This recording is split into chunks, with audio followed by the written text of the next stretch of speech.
Qu'est-ce qu'un ensemble de publicités, ou ad set en anglais? Ça, je pense que c'est une question assez déroutante quand on se met à faire du Facebook Ads. En réalité, vous allez voir que c'est pas bien compliqué. Ça peut faire peur au début parce qu'on se dit, bah, je veux juste lancer ma campagne, je veux juste lancer mes pubs, donc je comprends pas. Il y a une notion d'ensemble de publicité, où est-ce que je vais? En réalité, c'est vraiment très simple. Vous allez comprendre. Voyez l'ensemble de publicités comme partie intégrante de votre structure de compte. Et cette structure de compte, elle se fait en trois étages. Là, regardez, je vous montre mon écran. C'est comme un système de poupée russe, en fait. Vous avez votre compte publicitaire à gauche, donc ça, il peut en avoir qu'un seul, dans lequel il y a une ou plusieurs campagnes. Et dans ces campagnes, bim, je vais cliquer sur cette campagne-là, par exemple, je vais me retrouver avec un ou plusieurs ensembles de publicités, dans lesquelles il y aura des publicités. Si j'entre dans cet ensemble de publicités, là, je vois qu'il y a plusieurs publicités. Elles sont au nombre de 4. Donc, pourquoi j'ai ces trois étages-là? Il faut déjà essayer de comprendre pourquoi j'ai ces trois étages-là avant de comprendre ce que veut dire l'ensemble de publicités qui est ici au centre. Donc déjà, la campagne, elle permet une seule chose, très basique, c'est d'indiquer à Facebook votre objectif. Il peut y avoir qu'un seul objectif. Là, en l'occurrence, c'est un objectif de conversion, ce qui est assez classique. Généralement, vous allez avoir deux objectifs qui sont très courants. Vous allez avoir la conversion. Donc en gros, la conversion, ça comporte tout ce qui peut se passer sur votre site internet. Vous avez envie que Facebook montre vos pubs à davantage de personnes qui sont censées convertir. Donc ça peut être une inscription à un webinar ou une marketplace ou un site, peu importe. Ça peut être un achat. Un achat, c'est aussi une conversion. Ça peut être générer un prospect. Voilà, ça aussi c'est encore un autre type de conversion. Ça peut être voilà, toutes les actions en réalité réalisées par un internaute en dehors de la plateforme Facebook qui va représenter une conversion. Donc là, j'ai configuré ma campagne de telle manière à ce que Facebook montre davantage mes pubs à des personnes qui sont prêtes à convertir. Ça veut dire qu'il va montrer davantage ces pubs-là à ces gens-là, à des gens qui ressemblent normalement à celles qui ont déjà converti auparavant. Donc soit vos clients, soit vos utilisateurs, soit les gens qui ont téléchargé ce que vous aviez à proposer, soit vos prospects. Vous aurez compris la logique. Et deuxième chose, on va définir le type d'achat sur lequel on est. Donc là, en général, c'est un type d'achat en chair. Mais là, ce n'est pas vraiment ce qui va nous intéresser aujourd'hui. Ce serait un total autre sujet. Donc comprenez bien que voilà, il y a vraiment pas grand-chose à faire au niveau de la campagne, hormis dire concrètement quel est votre objectif. Et là, il n'y a pas besoin d'aller tester toutes sortes d'objectifs pour arriver à vos fins. Allez sur celui qui est le plus évident. Mais là, on va rester concentré sur ce qu'apporte en fait la configuration d'un ensemble de publicités. C'est ça qui vous intéresse aujourd'hui. Donc dans la campagne, comme je vous disais, vous pouvez avoir un ensemble de publicités ou bien même une infinité a priori d'ensembles de publicités. À quoi ça va servir de configurer son ensemble de publicités? Vous allez le voir, ça sert absolument à tout. C'est là qu'on configure absolument tout. C'est pas au niveau de la campagne.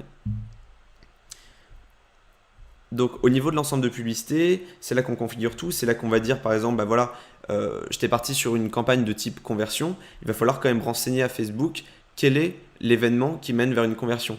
Est-ce que c'est générer un prospect? Est-ce que c'est un achat? Est-ce que c'est une inscription? Cette action-là, il faut la renseigner parce que sinon Facebook ne saura pas à laquelle il va devoir se référer pour optimiser pour la suite. Donc là, en l'occurrence, j'ai un événement qui s'appelle prospect parce que sur mon site, quand je génère un prospect, cet événement-là réagit. Donc c'est celui-là que j'ai eu envie de configurer. L'ensemble de publicité, c'est aussi l'endroit où vous allez configurer votre budget. Budget quotidien, budget à vie. C'est là où vous allez configurer également le calendrier. À partir de quand va démarrer votre ensemble de publicité? Est-ce qu'il y a une date de fin? Est-ce qu'il n'y en a pas de date de fin? C'est là où vous allez configurer l'audience. Qui vous allez vouloir toucher sur Facebook? Qui vous allez vouloir exclure? Tout ça, c'est ici. Quel pays vous allez cibler, quel âge vous allez cibler, quel sexe vous allez cibler, quelle langue, est-ce qu'il y a des centres d'intérêt que vous voulez toucher, toutes ces notions d'audience, toutes ces notions d'emplacement. Donc est-ce que vous voulez être absolument partout ou est-ce que au contraire vous voulez être uniquement sur Facebook, uniquement sur la colonne de droite sur Facebook? Est-ce que vous voulez être uniquement sur Instagram? Est-ce que vous voulez être uniquement dans l'audience network? Toutes ces notions d'emplacement aussi se règlent au niveau de l'ensemble de publicité et non pas au niveau de la campagne. C'est là aussi, on va aller configurer la manière dont on a envie que Facebook optimise son algorithme. Donc on va vouloir dire optimise d'abord la diffusion des publicités par défaut au niveau des conversions, mais on peut le faire aussi pour qu'il y ait davantage de clics sur le lien ou qu'il y ait davantage d'impressions.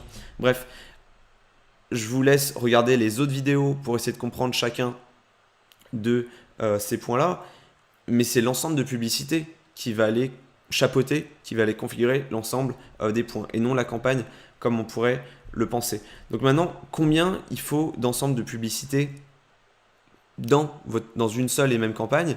La réponse pour moi elle est assez directe.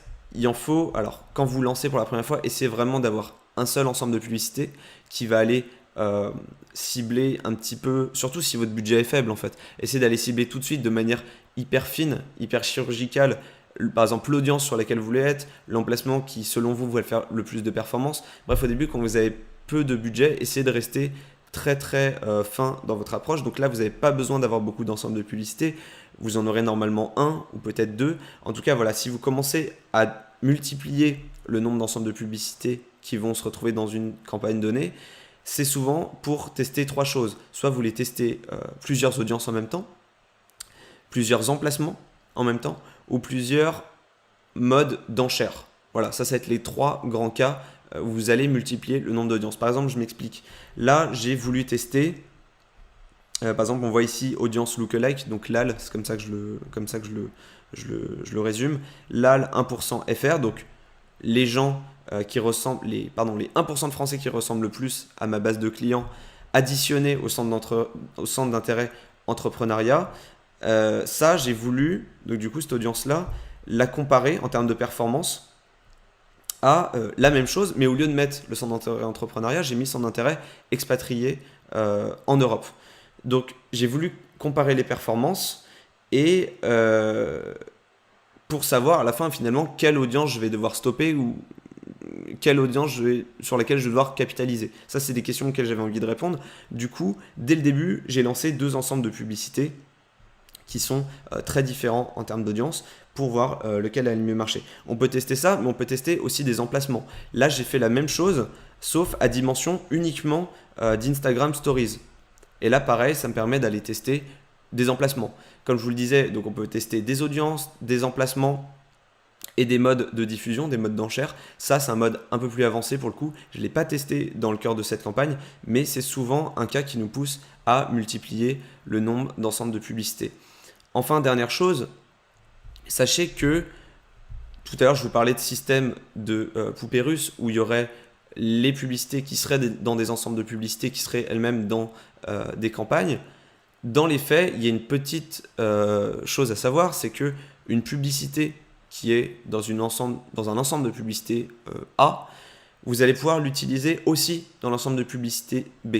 À quoi ça vous sert de faire ça? Ça vous sert bien évidemment au moment où vous allez tester deux audiences, donc là disons le centre d'intérêt d'entrepreneuriat versus le centre d'intérêt expatrié Europe, vous n'avez pas forcément envie d'avoir des publicités qui vont différer. À quoi ça vous sert de prendre toutes les publicités, disons, du centre d'intérêt entrepreneuriat et de mettre ces mêmes publicités-là, ces exactes mêmes publicités-là dans expatrié Europe? À quoi ça sert? Ça vous sert simplement à ce que tous les signaux sociaux que vous allez accumuler sur le premier ensemble de publicités va se retrouver sur l'autre ensemble de publicités. Donc tout ce qui est like, commentaire, partage, clic, etc., tout ce qui est signaux sociaux qui vont vous aider en fait en termes de performance, qui vont créer de la confiance sur votre pub, ça serait dommage de ne pas la transférer aux autres ensembles de publicités.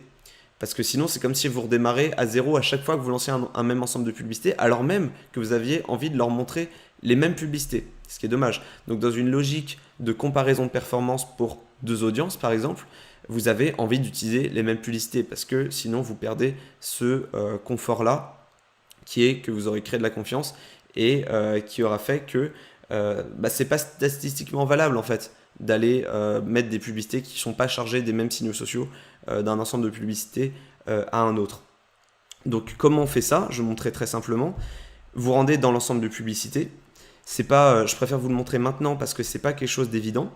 Si vous avez envie d'utiliser, disons, cette publicité-là dans un autre ensemble de publicités, vous allez sur Modifier.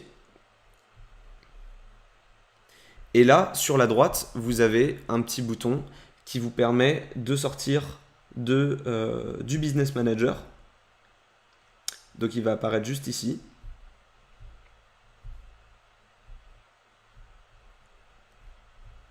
Voilà, c'est la petite flèche qui est ici. Puis ensuite, vous allez sur publication Facebook avec commentaire et vous allez copier le dernier chiffre qui s'affiche ici. Vous le copiez. Voilà, vous le copiez.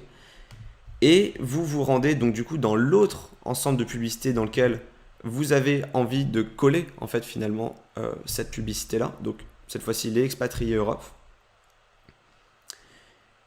Et ce que vous allez faire, c'est au niveau de l'édition de la publicité, vous allez simplement, donc je vais sur modifier comme tout à l'heure, mais au lieu de vous mettre en mode création, vous allez utiliser une publication déjà existante. C'est ce qu'on appelle un dark post. Donc là, j'étais en mode création, je vais mettre plutôt en mode utiliser une publication existante et je vais aller dans saisissez un identifiant de publication pour aller coller l'identifiant que j'avais tout à l'heure. Et là, du coup, alors même que je suis dans un autre ensemble de publicités, Facebook va aller récupérer la publicité originale du premier ensemble de publicités avec les signaux sociaux qui m'intéressent, tous les likes, toutes les réactions, tous les commentaires, tous les partages. Donc voilà, j'espère que vous aurez compris l'intérêt des ensembles de publicités, pourquoi on s'en sert. Donc l'ensemble de publicités, c'est là où tout se configure, absolument tout, une fois qu'on a défini notre objectif de campagne. C'est là où on va aller configurer tout, audience, emplacement, budget, calendrier, etc., système d'enchères, tout. Les ensembles de publicités, vous pouvez en avoir autant que vous voulez, tant que vous êtes dans une démarche de test. Et pour être sûr que ce test soit statistiquement valable, utilisez les publicités d'un ensemble de publicités données pour aller les mettre, avec la méthode que je viens de vous montrer, dans un autre ensemble de publicités. Donc voilà, j'espère que cette vidéo vous aura plu, que vous aurez bien compris l'intérêt des adsets. Donc likez la vidéo si c'est le cas, commentez si c'est pas assez clair. Et sinon, voilà, comme toujours, abonnez-vous à la chaîne si vous voulez recevoir tous les jours une vidéo sur Facebook Ads qui vous permet chaque jour de devenir meilleur sur ce canal. Je vous dis à bientôt.